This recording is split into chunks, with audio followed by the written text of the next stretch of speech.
Hola, ¿qué tal? Bienvenidos sean todos y todas a este su programa Ojalá. Hoy es día 14 de febrero del año 2020, un día que para muchos representa un dolor de cabeza, para otros representa una gran venta de sus establecimientos comerciales y lo importante es que realmente nosotros le demos el significado que más nos convenga ese día.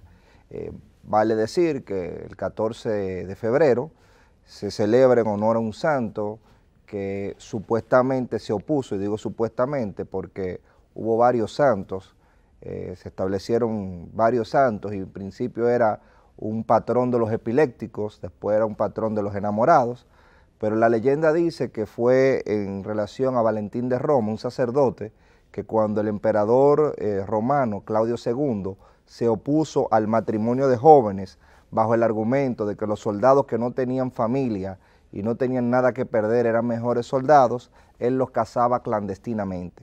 Entonces él fue asesinado, ese sacerdote, Valentín de Roma, y en honor a él supuestamente se entiende que fue la conmemoración de él como santo y la celebración del día. Lo cierto es que más allá de este origen que tuvo la celebración de San Valentín, culturalmente se ha ido incorporando, se habla de Día del Amor y la Amistad, como dije en un principio, se hablaba de los epilépticos, del epiléptico pasó a los enamorados y de los enamorados pasó al amor y a la amistad. Ese que ustedes ven ahí es Cupido, un ser con alas que flecha a las personas enamoradas y de ahí nace el amor según la leyenda. Lamentablemente este día se ha vuelto demasiado mercantil, se ha monetizado demasiado y hay personas que entienden que el amor se puede comprar y no entienden que el amor es una decisión que uno debe de tomar de manera consciente. No entienden muchas veces por un tema educativo y de cómo se ha ido fomentando en nuestra cultura que el amor no es posesión, que el amor no es un apego, una dependencia o codependencia, sino el amor va encaminado a uno, primero que nada, a elegir racionalmente y desde la razón y las emociones que se combinan, uno tomar la mejor decisión. No estoy diciendo que sea solamente un elemento racional, pero sí digo que cuando una persona se deja llevar de las emociones sin pasar por ningún filtro, esa vinculación de amor puede caer en una relación tóxica, una relación de dependencia y de maltrato. Y menciono esto adrede porque República Dominicana y muchas naciones ha tenido un problema del machismo y ese machismo ha llevado a lo que llaman mucho feminicidio, que es el crimen que sufren las mujeres. A mí no me gusta el término feminicidio porque no creo que la maten por ser mujer, pero sí hay condiciones que histórica y culturalmente han limitado y han condicionado a la mujer. Entonces, ahora que se habla de amor y de la amistad, creo que es propicio para que nosotros repasemos cuál es nuestra forma de amar y cuál es nuestra visión del amor. Hay un libro de Erich Fromm, se llama El arte de amar, que habla de los diferentes tipos de amor y yo los recomiendo como tal vez una manera de romper el carácter mercurial que tiene el día. Aparte de ser día de San Valentín, un día como hoy, en el año 1766, nació uno de los grandes economistas y grandes pensadores económicos, Robert Malthus. Malthus fue el economista que tuvo la idea del malthusianismo, como dicen algunos, de que los recursos crecían de manera aritmética y la población crecía de manera exponencial o de manera geométrica y que esa disparidad entre el crecimiento de la población y la cantidad de recursos iba a generar una catástrofe porque iba a generar un desequilibrio. En otras palabras, si la población seguía creciendo al ritmo que crecía y ese crecimiento seguía consumiendo los recursos que en ese momento se consumían, iba a haber una crisis. Hubo un elemento que evitó que se produjera antes esa crisis y ha sido el factor tecnológico. La tecnología ha permitido que los recursos se multipliquen. Usted ahora con un invernadero, para que me entienda, usted no necesita tantas tareas de tierra para cultivar, usted llega a adquirir mayor eficiencia, pero aún con la tecnología sigue siendo una verdad lo que dijo Malthus, en el sentido de que nosotros tenemos una cantidad de recursos limitados en el planeta y nosotros no podemos seguir con esta espiral de consumo. También fue adrede que de todas las efemérides de hoy mencionara Malthus, precisamente por esta algarabía de San Valentín y esta algarabía de consumo. Hay personas que sobrepasando sus capacidades económicas se meten en líos con tal de quedar bien y sentirse validados socialmente. Bueno, señores, tenemos muchos temas que hablar. En el día de ayer, el presidente de la República estuvo por la ciudad sanitaria Luis Eduardo Aybar. Y yo quiero ver que si pueden conseguir imágenes de ese proyecto que es la ciudad sanitaria Luis Eduardo Aybar, porque República Dominicana necesita de verdad tener garantizado el derecho a la salud. Por eso la intervención a los hospitales, más de 56 hospitales que se han intervenido, y por eso ese proyecto de esa ciudad sanitaria que tiene un impacto tan grande. Estamos hablando, por ejemplo, de que la ciudad sanitaria Luis Eduardo Aybar va a impactar aproximadamente 16,000 familias y va a generar cerca de 3.500 empleos. 16,000 familias y 3.500 empleos. Estamos hablando de una infraestructura donde hay más de 14 edificios y estamos hablando de que se ha introducido tecnología de punta. En la imagen ustedes pueden ver al presidente de la República, al director de la OISOE y al ministro de la Presidencia, Gustavo Montalvo, haciendo la inspección, porque esta es una obra que requiere y tiene un nivel de complejidad nunca antes vista, y que va a generar un hospital de primer nivel de atención. O sea, cuando hablo de un hospital de primer nivel, aunque va a tomar los 3 niveles de atención. Cuando hablamos de niveles de atención, el primer nivel es el nivel de atención primaria, pero después, en medida de la especialización, tenemos otros niveles. Entonces, cuando digo que este es un hospital de punta, que va a tener varios tipos de niveles de especialidad, me refiero a eso. Cuando vemos lo que significa para esa zona, esa ciudad sanitaria, y cuando vemos y lo conectamos con lo que ha sido el Seguro Nacional de Salud, el SENASA, nosotros nos encontramos con que hay una preocupación porque el derecho a la salud sea un derecho universal. Y no solamente un derecho universal porque usted puede ir a un hospital, sino que usted puede ir a un hospital de calidad. Ese hospital y esa ciudad sanitaria realmente supera con creces cualquier hospital privado de República Dominicana y del área del Caribe. Estamos hablando de que por primera vez en República Dominicana tenemos un concepto integral de salud en donde tenemos que el Ministerio de Salud Pública no se encarga de prestar el servicio, sino de ser el ente regulador, y tenemos un Servicio Nacional de Salud que sí se encarga de todo lo relativo a la prestación del servicio. Y esa estructuración institucional revela ya un grado de avance. Pero en lo que seguimos hablando de salud, yo quisiera recibir a Kenia, que nos da el privilegio de disfrutar este Café Santo Domingo. Buen día, Kenia, gracias.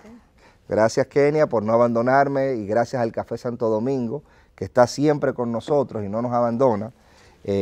compartiendo estos comentarios. Entonces yo le decía que el criterio con el que se está abordando el tema del derecho a la salud en República Dominicana no solamente tiene que ver con una consagración constitucional, no solamente tiene que ver con unas reformas estructurales a nivel institucional que, como dije, dividieron las funciones porque el Ministerio de Salud Pública no podía tener el rol de ser el encargado de todos los hospitales y ver cómo se prestaba el servicio, y también de ser el ente regulador de todo el sector. Ahora el Ministerio de Salud Pública es un ente regulador encargado de disposiciones, de establecer supervisión, de reglamentaciones, y el Servicio Nacional de Salud es el encargado ya de la prestación del servicio en sí. Conjuntamente con esta visión institucional que nunca antes había tenido la República Dominicana, nosotros tenemos un nivel de inversión en la mejora de esa infraestructura hospitalaria pública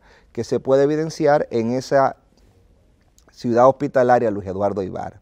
Para mí es importante esa ciudad hospitalaria y vincularla a lo que es el Seguro Nacional de Salud, porque nosotros tenemos todavía una deuda histórica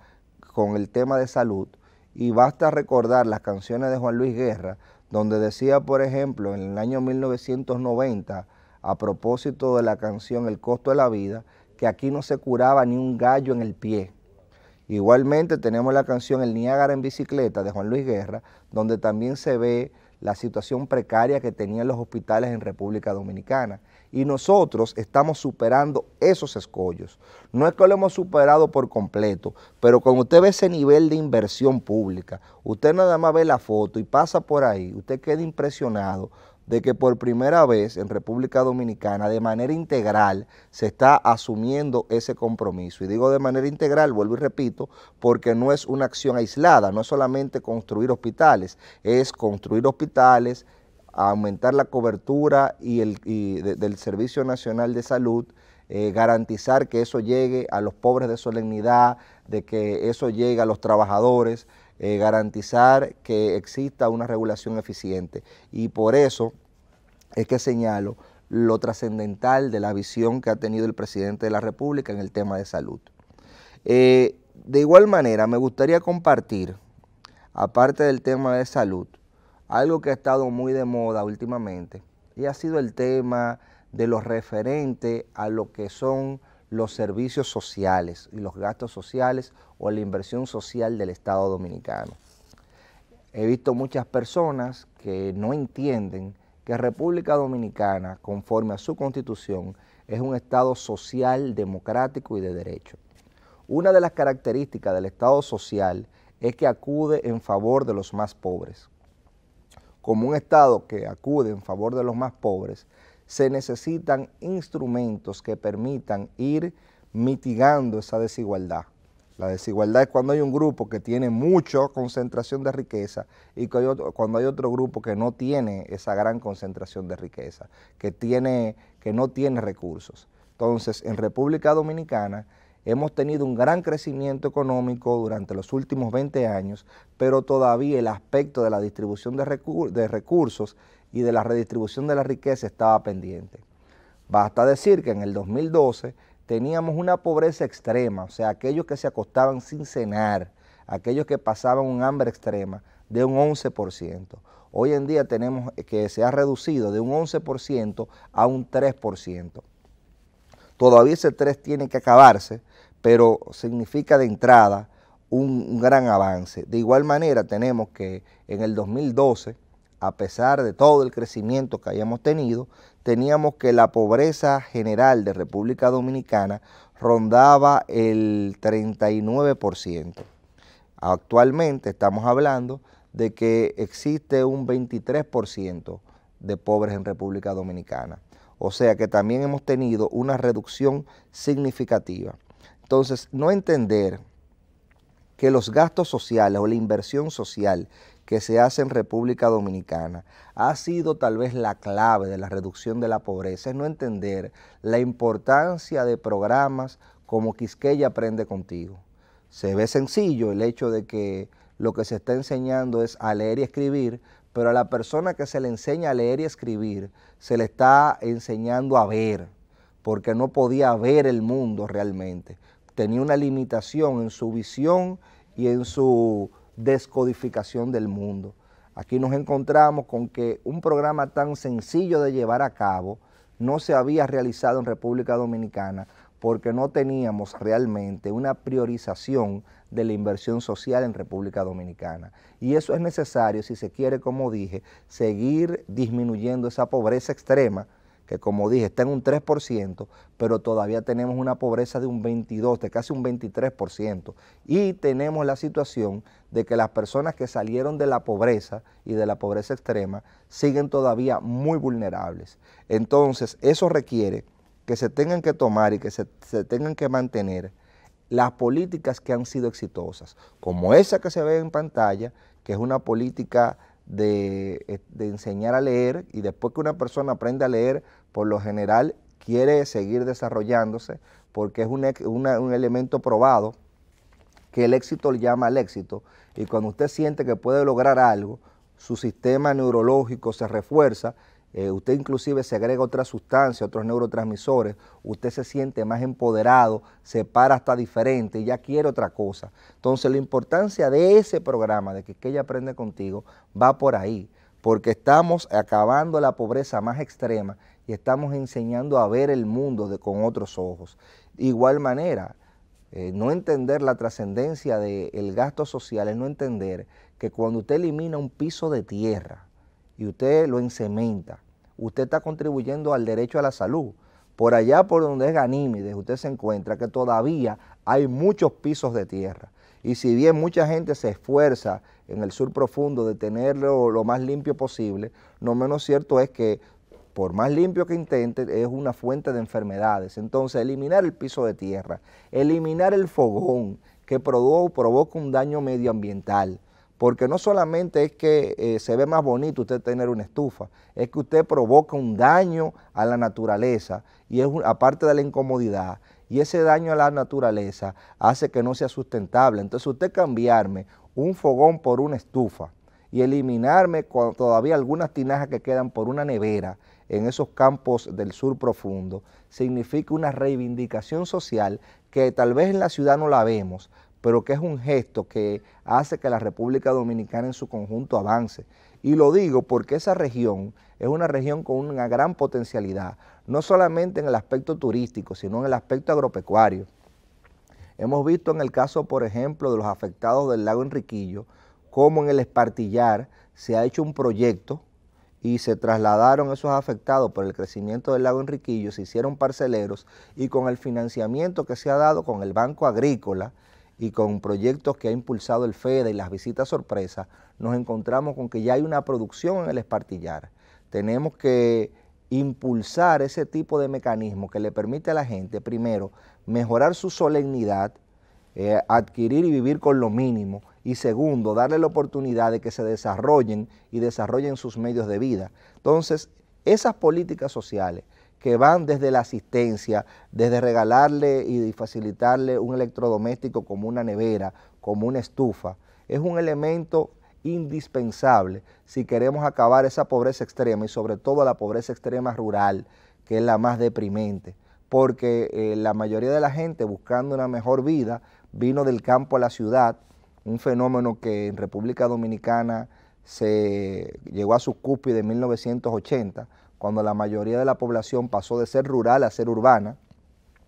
pero que todavía se mantiene. Usted se encuentra con que la gente que no salió del campo y de muchos campos que fueron olvidados, vivía en más miseria que los que venían de la capital, y los que iban a la capital iban como turistas al campo y eran tratados como reyes, porque la capital, como decían en los campos, está el capital de trabajo. Entonces esa desconcentración que también tiene que ver con la inversión social, con un criterio de redistribución de riqueza y de poner el campo a producir, es algo que nosotros como dominicanos tenemos que seguir cuidando, porque es la garantía del desarrollo. Y cuando hablo del desarrollo no hablo de una sola facción de dominicanos, hablo de todos los dominicanos, porque cuando se considera que República Dominicana ha mejorado su desarrollo humano, que como dije una vez, el desarrollo humano es un criterio que busca no solamente ver los números macroeconómicos, que a veces no decían muchas cosas, sino ver otras variables cualitativas. Este criterio de medición propuesto por varios economistas, entre ellos Amartya Sen, buscaba, por ejemplo, tomar y evaluar la calidad de vida, ver la esperanza de vida de una población, ver el acceso a los servicios y determinar si una nación era desarrollada o no, no en base solamente a esos números macroeconómicos que no te dan esas variables cualitativas, sino ver si la esperanza de la vida de la gente aumentaba, si tenían acceso a una serie de servicios básicos. Y República Dominicana, al mirarlo de la óptica de desarrollo humano, también ha ido progresando. Un tema que como abogado no quiero darle de lado, tiene que ver con la muerte, ya en otra tesitura, de Argenis Martínez, un abogado que murió luego de ser apresado por la policía, y quiero felicitar lo que ha hecho la policía, que fue que después que el Instituto Nacional de Ciencias Forenses determinó que él murió por asfixia, inmediatamente se determinó eso, se suspendieron esos agentes y se mandaron a la acción de la justicia. este es un hecho que no se puede seguir tolerando, y baja y demuestra una línea el hecho de que la Policía Nacional, cuando tuvo el dato preciso de qué fue lo que pasó, tomara las acciones, y habla también primero de mandarlo a la justicia y mandarle una señal, y de esos protocolos de detención que se han implementado en la Policía Dominicana sigan siendo revisados y que se mande el mensaje de que tienen que ser tomados en cuenta. Y lo decimos porque la Policía Nacional Dominicana es una institución muy marcada por esa herencia trujillista, balaguerista, por esa herencia autoritaria, y hay que reconocer que la reforma policial que se ha dado ha comenzado a transformar esa institución. Tenemos, por ejemplo, que se le ha mejorado los sueldos a los policías, todavía queda mucho que mejorarle, pero hay condiciones básicas que los policías no tenían y cualitativamente se ha ido mejorando. Eso es un elemento que hay que resaltar, pero nosotros no podemos quedarnos callados ante desmanes que se producen como eso. Por eso celebramos que más que quedarse con las manos cruzadas y hacerse el indiferente, la policía inmediatamente tuvo ese informe, ha procedido a someterlo a la justicia. En otra tesitura, también queremos celebrar y creemos que es un paso de avance en torno a este proceso electoral que tendremos de cara al domingo, que exista una Procuraduría de la República que persiga los delitos electorales, que exista todo un cuerpo jurídico y todo un cuerpo de investigadores que verifique las infracciones que se denuncian, porque la realidad es que República Dominicana, con todas sus debilidades, hoy en día tiene una Junta Central Electoral que tiene la función de arbitrar el proceso, pero tiene, aparte de esa Junta, un Tribunal Superior Electoral que cuando hay una decisión que no le gusta a los participantes tomada por ese árbitro, pueden ir a ese Tribunal Superior Electoral, que es parte del Poder Judicial, y como Tribunal Superior Electoral tomar una decisión. Eso significa que no hay una concentración de poder como había antes, en donde había una junta que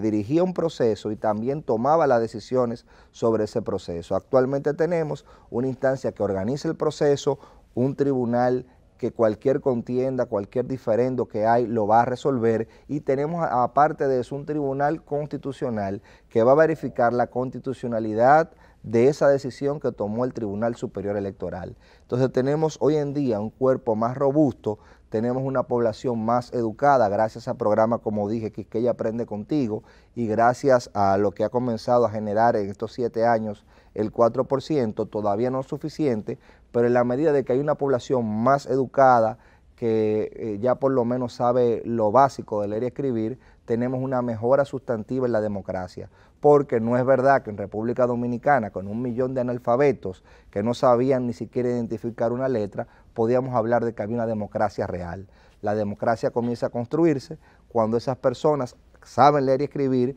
y están en mejor condiciones de tomar decisiones. Entonces, en ese sentido,